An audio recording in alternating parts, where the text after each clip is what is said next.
Okay, this is Gary from our Back to Eden garden here in North Las Vegas, urban homestead, um, urban homestead garden farm, a farm garden. So let's see if I can take you on a short tour of me picking green beans again. I'm trying to finish this before it gets dark. It's after 7 here in Las Vegas, so by 8 o'clock, 10 after 8, it's going to be dark. So I'm taking the time to pick these green beans, harvest them now so that we can have them in a salad or eat them raw, stir fry them, put them on casseroles. We got a fairly decent harvest, and I'll show you those to you as soon as I'm trying not to hurt the plant itself, so that hopefully that there'll be some more green beans that'll grow. You know, I think I tore a piece of the plant out. You see these green beans. We really did well on these. So all the things that I complain about our gardening, and really when I complain, it's really because I'm anxious, excitedly anxious to see, fruit grow in our garden that we worked so hard to get growing. Well, we didn't do the growing, our creator did it, but used us as vessels to do his work in feeding ourselves. So I think all in all, this part of the garden has been very successful, and I'm very happy with it. So I hope this encourages you to go out and grow some green beans, or whether it's in a container, out in a raised garden bed, whether it's directly in the ground. I hope that you will be encouraged also to go out and start a garden. Food is they talk about it all the time as if we have plenty of food, but we don't. And one day there's going to be a reckoning. And if you haven't learned or taken steps to start growing your own food so that you can survive eating out of your own garden, times will be very trying. That's all I can say. And you may say, well, Mr. Cooper, you're being an alarmist. Well, we already ran into shortages during the pandemic and how they were out of a lot of products in the stores. It will happen again. It's just a matter of time. So anyway, thank you for going on this tour. All right, I think I've taken you to the rest of the garden already. So I did. I believe I did. So I didn't take you down. I think I took you down to the back of the hill of the garden. I believe I did. Maybe I didn't. But anyway, sunchokes, sunflower, tomato, mint, pistachio male tree. And if I can show you one of their reproductive organs, it looks like that there. And the pistachio tree, normally they say when you look online to plant them every 20 feet. Unfortunately, I didn't know that at the time. I should have done my research. I planted it 6 feet apart. So this is the male and this is the female. The difference, and now the pistachios are growing. Hopefully next year we'll get more. I may even get another pistachio tree in January. Sunflower, I believe. I forgot what this plant's name is. It's pomegranate. Last year they even had flowers. This year, no flowers. I may pull that this year and buy another one and put it in that same spot if it just doesn't fruit. I took you, show you these are, I forgot what they were. My mind slipped me. Kumquats. Yeah, kumquat. Both of these are kumquat. These are raspberry trees, and they're not doing well at all. I'm so disappointed. I think if growing for seed, I would probably look into that. I mean, they're totally decimated. I don't know what caused it. I don't know if because maybe this soil is not an acid that they really need to grow. I was looking to be able to eat them. Our mulberries are doing excellent. That mulberry tree is fruiting very well. But it's the second year we try to grow berries and had no luck. And so this is I'm gonna think about when I walk away from it. It's a herb that you can use for teas and different I forgot the name of that plant. My goodness. Well, let me finish the tour. It's got a little bit more to show you, and I'm trying not to make this long because I've already been over the rest of the garden.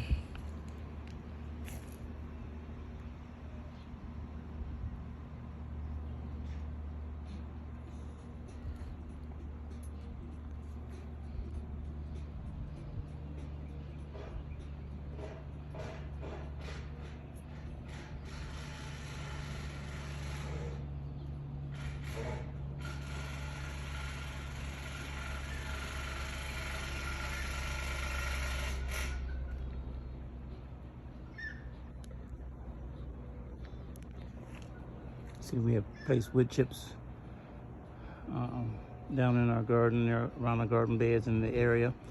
The wood chips, especially when they're wet, they keep the area cool, along with, of course, the shade cloth, 70% shade cloth and 50% shade cloth when we enclose the area. And with wood chips being soaked and wet, they keep the area cool, especially wood chips in the boxes along with the straw on top of the wood chips. So that'll hold moisture in and prevent us from watering as often. Although in the environment that we're in,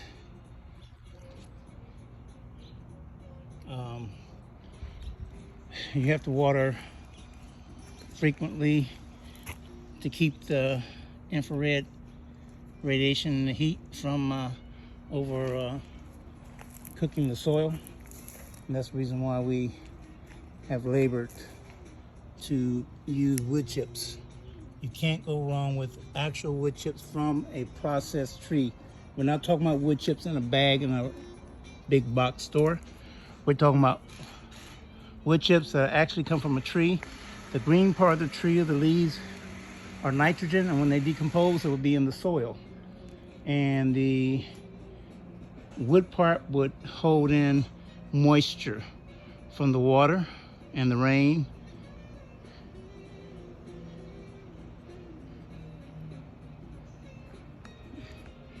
Allowing the soil to heal itself along with the worms and other nutrients that are in the soil, other insects that are in the soil, beneficial insects to support the soil are also present. So you can see wood chips all over our yard. It's very much a big blessing to have those here. They do keep down the heat around the plant so that they won't get overstressed with the heat that's already we deal with. This is it's a lavender plant. The hummingbirds have been actually taking all the flowers off, which is what they're supposed to do. And this is the apatina, more lemongrass.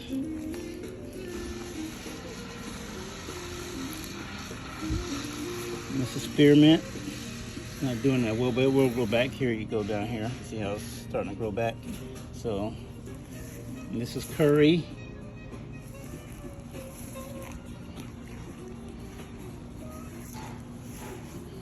And this is rosemary, more curry. This is all apatina.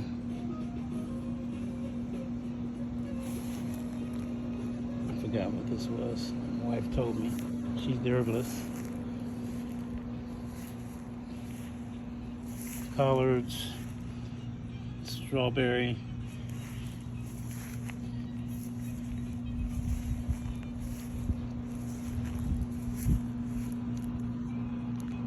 And these are returning back.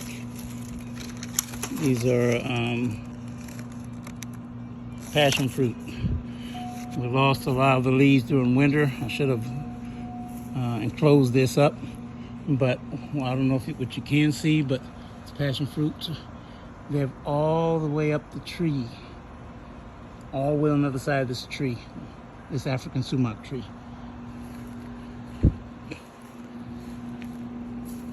And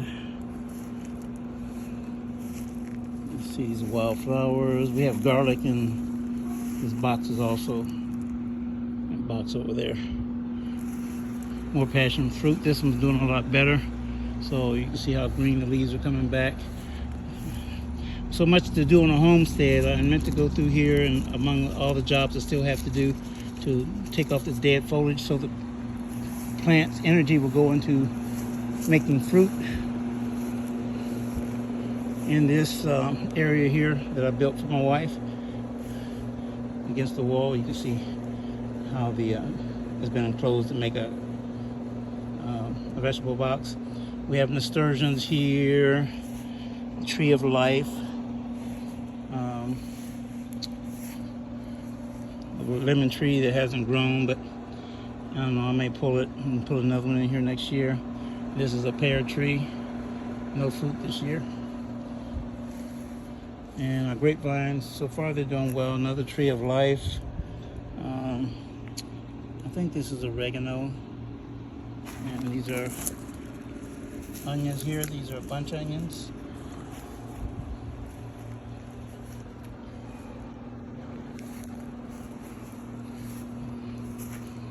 And this is ashwagandha in this area that you're looking at. This is ashwagandha. And our black mission fig tree. You can see them figs right there. See that? And so we just planted this grape vine that we got from, and it's actually look like it's not doing well. It appears that way, but I'm hoping that next year, or later on during the year when it gets cool, the leaves will come back. So this is the tour, and of course I've explained in part 1, this is part 3, about the straw bales. I didn't explain the conditioning. I should maybe see if I can pull that. For some reason, it's becoming difficult for me to load videos onto Facebook. I don't think they like me that well. I talk too much about my creator, then I get censored because they tell me it's too many people with different religions, so they don't want me to say anything about my Heavenly Father. So get to that, because they're scared they might upset people with other different religions, and I understand that. I do,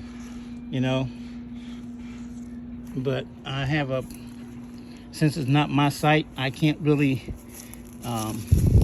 tell them what to do or have them accept what I want to, because that's just not realistic either. So I have to abide by their parameters on their site, since they're the administrator. I'm not. But if it was my site, I'd be talking about my Heavenly Father all day long in gardening, because you want to be able to explain the fact that it is His blessing and His mercy that allow you in the first place to have the energy to garden. That's all I'm going to say about that. So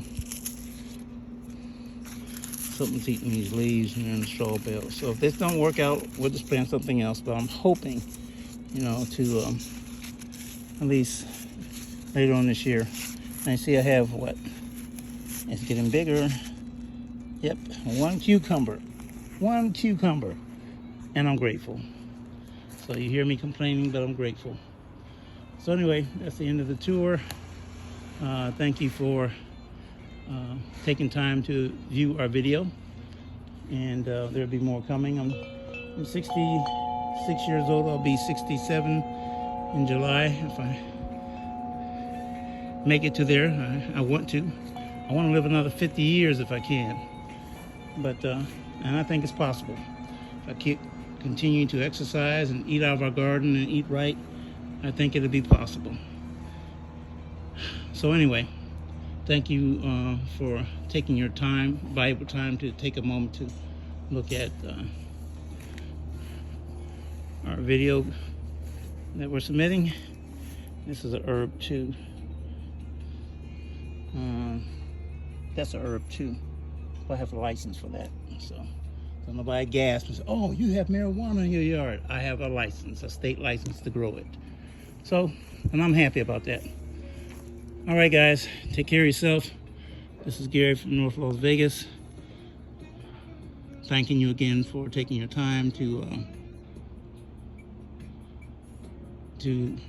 look at our Back to Eden Urban Homestead Garden Farm. It's my baby, my queen, making juice from the garden. Well, let's get these green beans. See, this is what I picked. And okay.